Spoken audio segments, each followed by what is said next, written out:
Bueno, chicos, hola nuevamente. Estoy para definir el último tutorial del día de hoy, que es el tutorial 9, que es inmunidad antitumoral.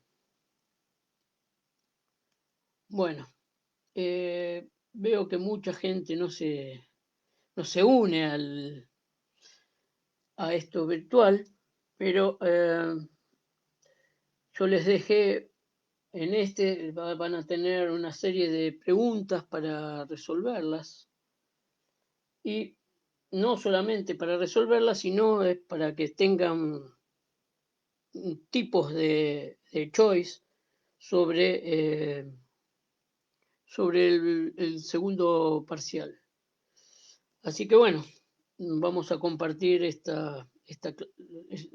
tutorial que va a ser muy rápido porque es consecuencia de lo que vimos en la parte teórica del seminario 9. Bueno, el caso clínico es un paciente, una mujer de 72 años que presenta una enfermedad de base asma, fumadora, ingresa a la sala de urgencias por presentar dificultad para respirar. Queda internada donde se la somete a diversos estudios, con lo cual, luego de estos, concluyen cáncer terminal del pulmón. Y acá hacemos una serie de preguntas a la cual, bueno, vamos a responder. Una de las preguntas es, ¿a qué se denomina microambiente tumoral? Bueno, esto ya vimos extensamente, pero bueno, se los voy a explicar nuevamente, así rápidamente, no con la extensión de hoy.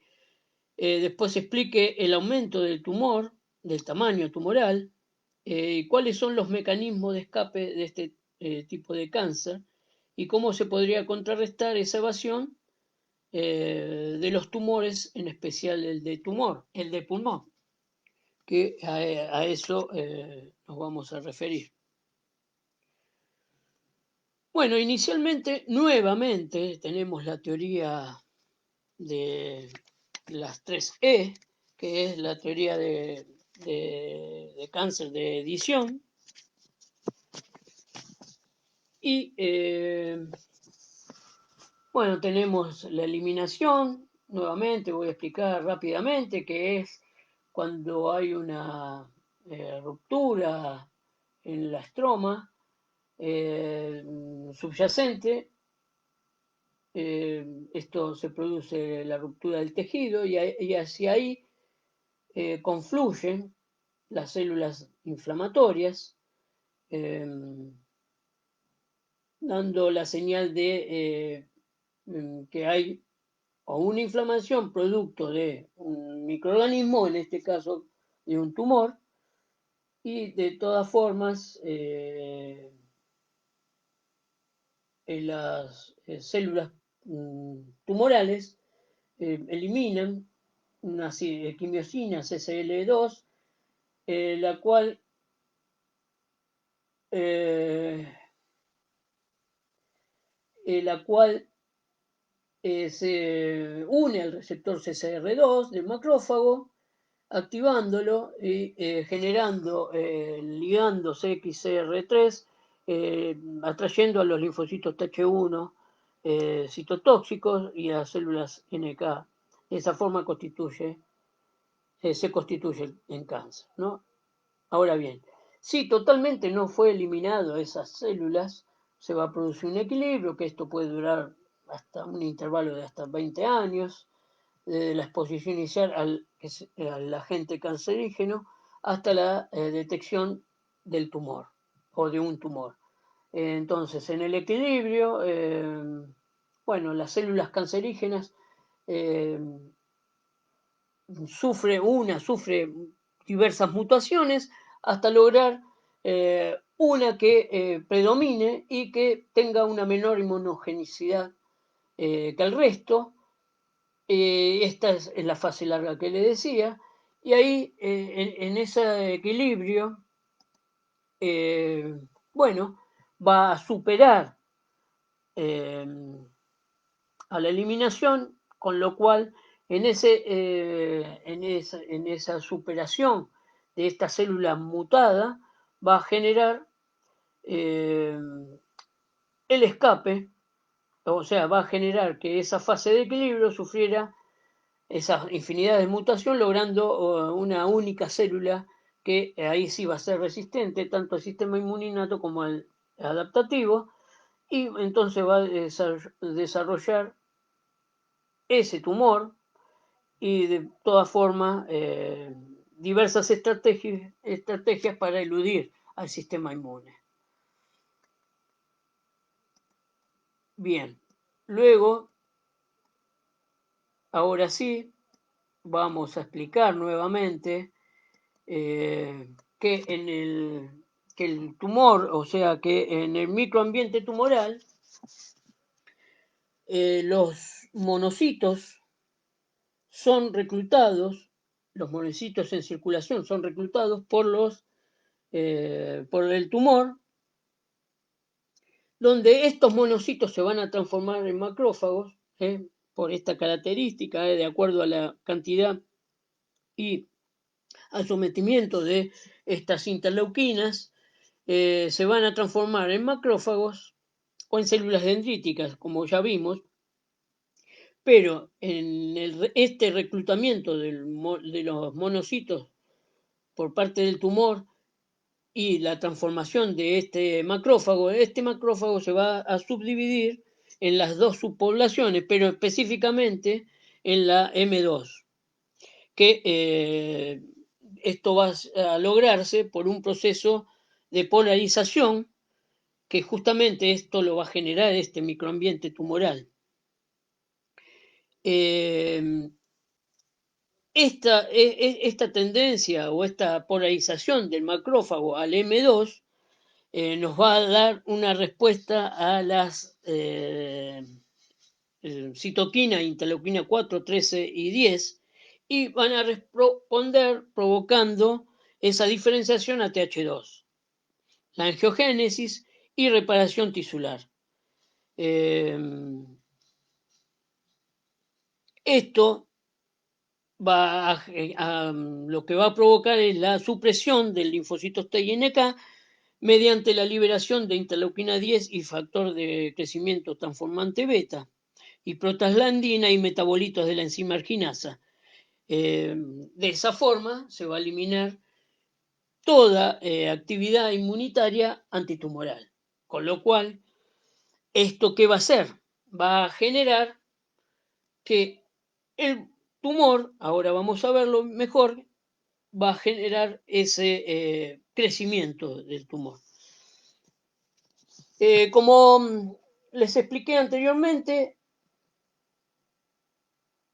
esta tendencia de generar, de transformarse en monocitos, en macrófagos o células dendríticas, se va a definir de acuerdo a las características de este microambiente tumoral.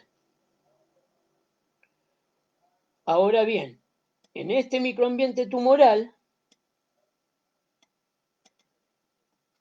lo que se va a generar es cómo este tumor va creciendo, ese crecimiento del tumor es por el avance de este tumor, va a secretar mayor cantidad de interleuquina 10, factor transformante de crecimiento beta, con lo cual la asociación, ese macrófago asociado al tumor, va a secretar quimiosinas, el factor de crecimiento endotelial vascular, factor de crecimiento fibroblástico, y también va a producir factor de crecimiento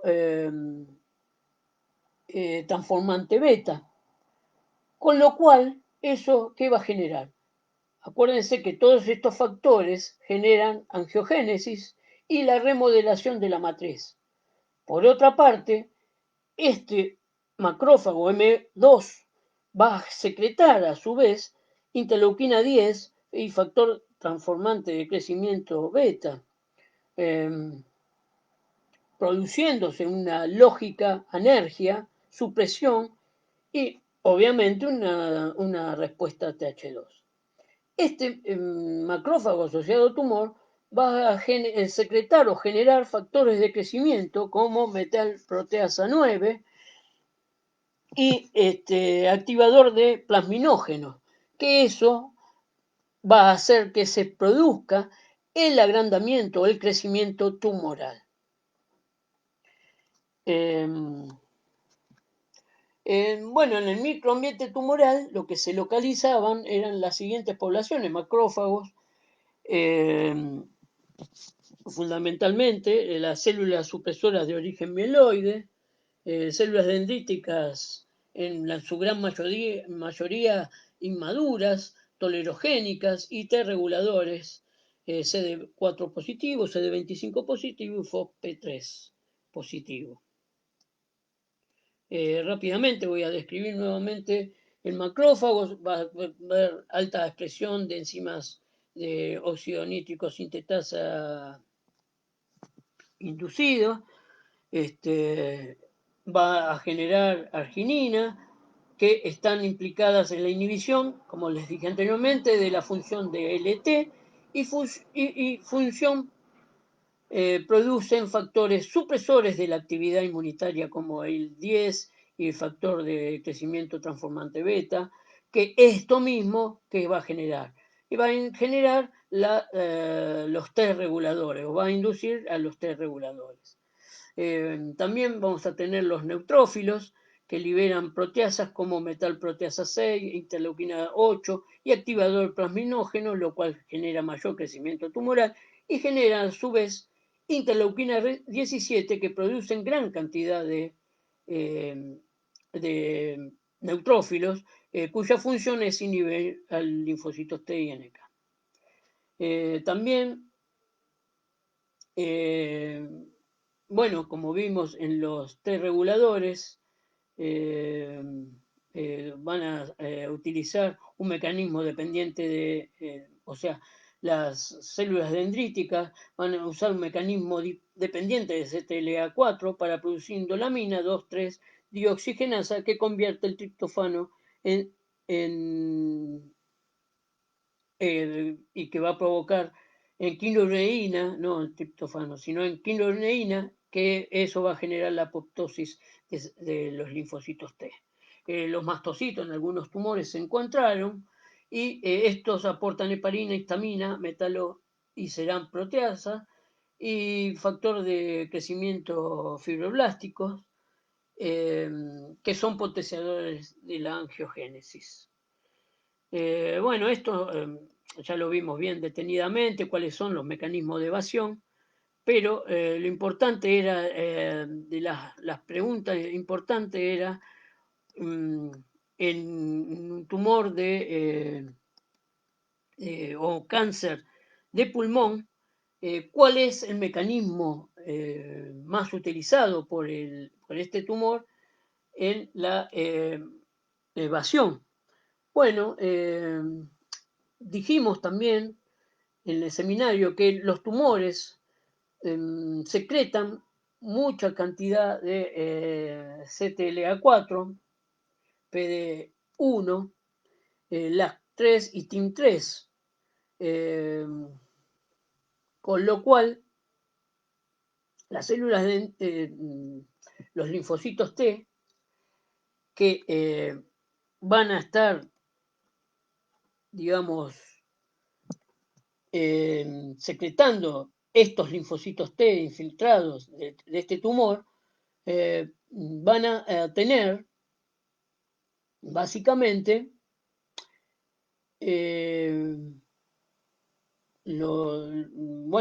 van a estar por los CD28 y CTLA4, que justamente en un microambiente tumoral la prioridad va a ser elegir al CTLA4 no justamente a los al CD28, con lo cual al secretar en los linfocitos T reguladores mayor cantidad de esta proteína CTLA4, PD1, PD2,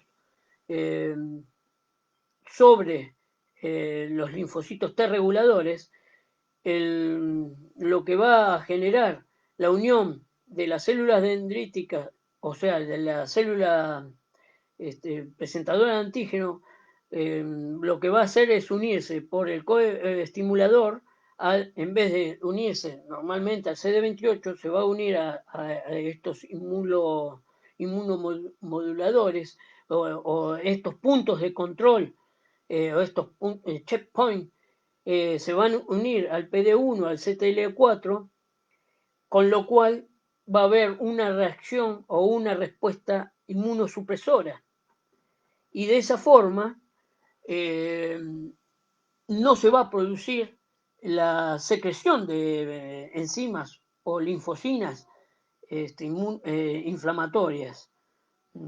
De esta manera, lo que vamos a poder observar es justamente un aumento de este tumor y, por supuesto, un avance, un crecimiento de este tumor o de este tipo de tumor que se utiliza, o sea, que son bastante agresivos.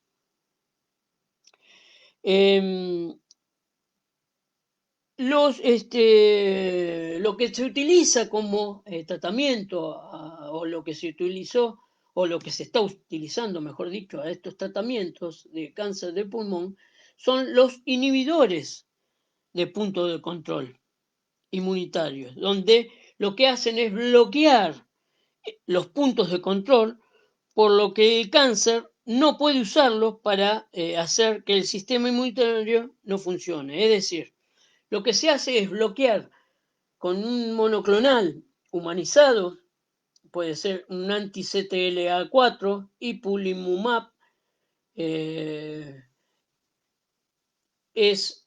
justamente se bloquea el CTLA4 y entonces no le queda otro mecanismo que unir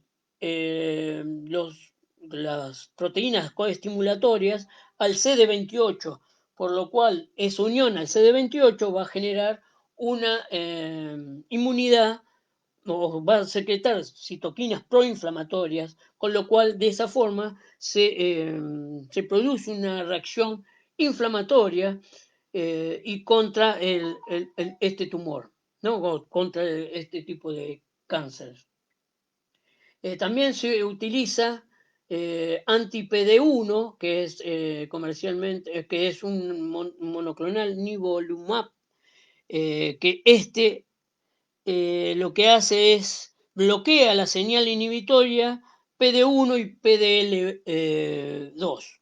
También actúan bloqueando estos tipos por eso son inhibidores de tipos de control, inhibidores de puntos de control, en lo cual lo que se hace es justamente inhibir la parte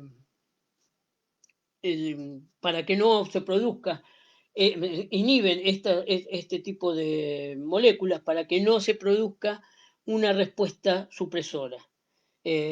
Esto se basa mucho cuando hay una autoinmunidad, justamente es porque hay un sistema inmunitario muy inflamatorio, entonces se apela orgánicamente, el sistema inmune apela a estos puntos de control para tratar de que no se una por el CD28 y sí se una por CTLA4 o PD1, etcétera, etcétera.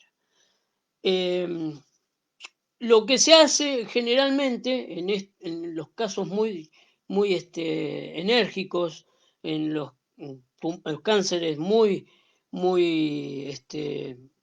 agresivos, es una combinación de ambos. Por ejemplo, la combinación es Opdivo y Yervoy. El Yervoy es el ipilimumab y el Opdivo es el nivolumab. Este bloquea, ya les dije, el PD1 y PDL2 y el anterior bloquea el CTLA4. Bueno, sí, hubo muchos casos en donde esto generaba una inflamación muy importante, con lo cual se podía producir una adversidad grave. En algunos casos se tuvo que dejar de suministrar estos dos inhibidores de punto de control y dar antiinflamatorios, o sea, dar corticoides y sustancias antiinflamatorias, porque generaron una gran cantidad de inflamación, obviamente, de citoquinas proinflamatorias. De todas formas, hubo casos bastante felices en el que la única consecuencia es que algunos pacientes pudieron generar una autoinmunidad. Tuvieron diarrea o generaron la enfermedad de Crohn, que ya van a ver. Y bueno, en algunos casos se probó con un solo inhibidor de punto de control, en otros casos se optó por dar una combinación de ellos. De todas formas, hubo casos en donde el tratamiento empezó a funcionar bien un tiempo y luego hubo pacientes que tenían, que ya no respondían al tratamiento. Y eso se debió a que encontraron genes JAK1 y JAK2 o el beta 2 microglobulina que estaban mutados. Con lo cual la inmunoterapia no tenía efecto. Entonces se comprobó que era justamente por esa mutación, que se producía posterior a iniciar la inmunoterapia. Y en otros casos ya lo que hay que hacer es justamente ver si el JAK1 y JAK2 está mutado para no tener que empezar el tratamiento sin sentido. Ustedes saben que si ya hay mutación en los genes, JAK1 y JAK2, no va a surgir efecto el tratamiento de inmunoterapia con estos inhibidores de punto de control. Bueno, esto era lo que específicamente en el tratamiento de pulmón lo que se hace justamente es esto, bloquear los inhibidores de punto de control. Bien, esto es acá concluye, digamos, de este caso clínico y ahora yo les dejé preparado un par de preguntitas lógicas y de múltiple choice. Acá en estas preguntas lógicas ustedes tienen que, son 3 amigas en donde van a tomar un café y tienen que deducir quién es quién, o sea, el nombre, apellido y qué tipo de enfermedad presentan.